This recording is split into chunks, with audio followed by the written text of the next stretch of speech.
Alright, what's going on, guys? Raider6604 here. If my mic quality sounds different, that's just because I recently got a blue snowball. It should sound a lot better. But yeah, this offseason was one of the craziest in NBA history. From Kevin Durant joining the Warriors to Dwayne Wade joining the Bulls. So without further ado, here are my top 5 teams I'm looking forward to play with in NBA 2K17.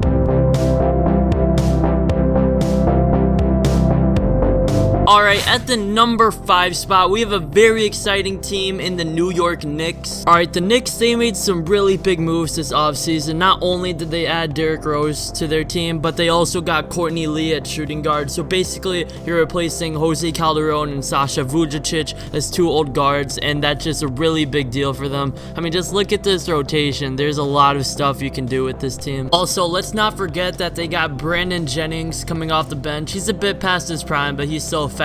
They also have Joakim Noah starting, which is good for him because he can just be a really good defender, doesn't have to play that much offense. Also, how can I forget about my boy Kristaps Porzingis? If he develops well this year, doesn't hit a sophomore slump, then I think the Knicks will be even better because his rating will go up. And yeah, this Knicks team, obviously they're not going to do anything major like win a championship, but they're going to be extremely fun to play with in NBA 2K17. Alright, at the number 4 spot, we have a team that may surprise you, but it's the Utah Jazz. Alright, so the Jazz, they made 3 acquisitions this summer. They got George Hill, Joe Johnson, and Shelvin Mack. And obviously none of them are superstars or anything, but that greatly improves their depth. I mean, they have Alec Burks and Joe Johnson coming off the bench, and Shelvin Mack. That's insane depth. I mean, they're honestly one of the most deep teams in the league this year. Not to mention that they have a star in Derek Favors. Gordon Hayward is an upcoming star, as is Rudy Gobert. If he can develop an offensive game, they just have a really good team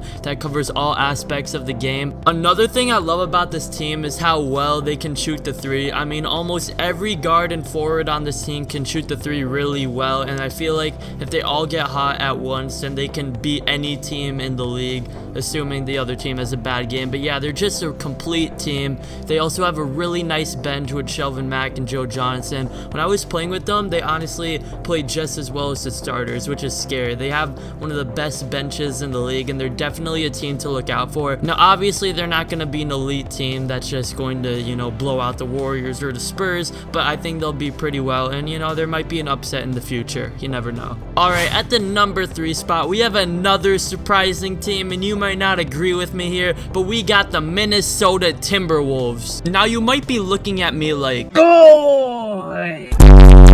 or you might call me a dumbass bitch! You also might be wondering why I have a 40-year-old man starting at the power forward position, but don't worry, the game just did that for some reason. I don't know. He might be retired next year anyway, so it doesn't really matter. Alright, so obviously this team has a ton of potential with Levine, Wiggins, and Towns. Speaking of which, just look at this dunk, alright? Comes up.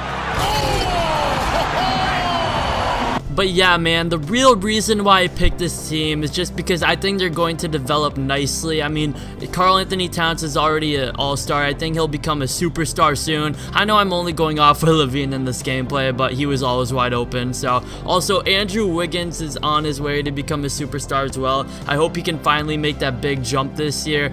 And by the way, the play coming up is nice. Just watch. Levine passes to Wiggins. Throws down the alley slam. But yeah, I'm mainly picking this team just because I think their ratings are going to go up a lot and they're going to become a truly great team this year. Obviously, they're not going to be elite. They still have ways to go before they become that good. But honestly, this team is already fun to play with in 2K16, so I can't wait to see how good they're going to be in 2K17. Alright, at the number 2 spot, we have a team that made big acquisitions in free agency, but they did not get the recognition they deserve. The Indiana Pacers. The Indiana Pacers. Indiana Pacers.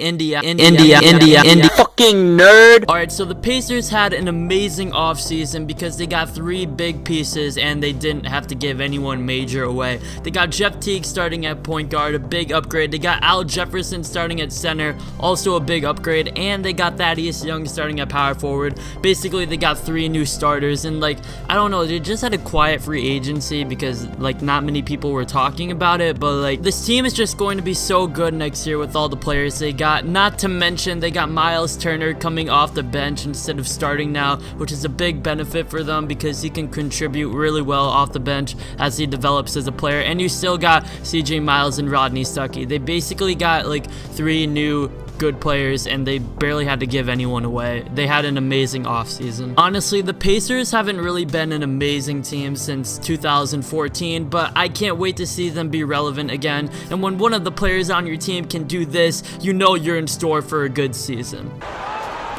Just around a minute and a half into the first quarter, and George with the stop. All right, the next team, okay, I don't even have to explain it. Just please don't use this team in online. Use it in my league. Maybe use it against your friends, but please do not use this online unless you want to be the biggest asshole in the world, okay?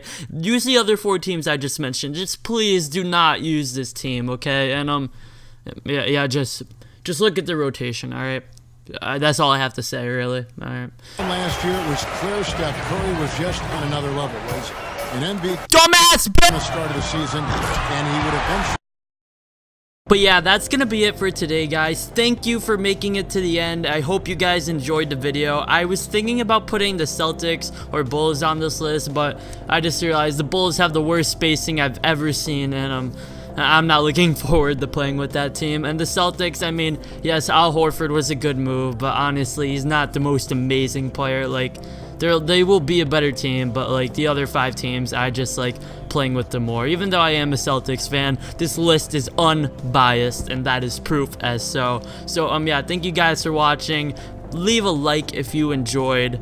Peace.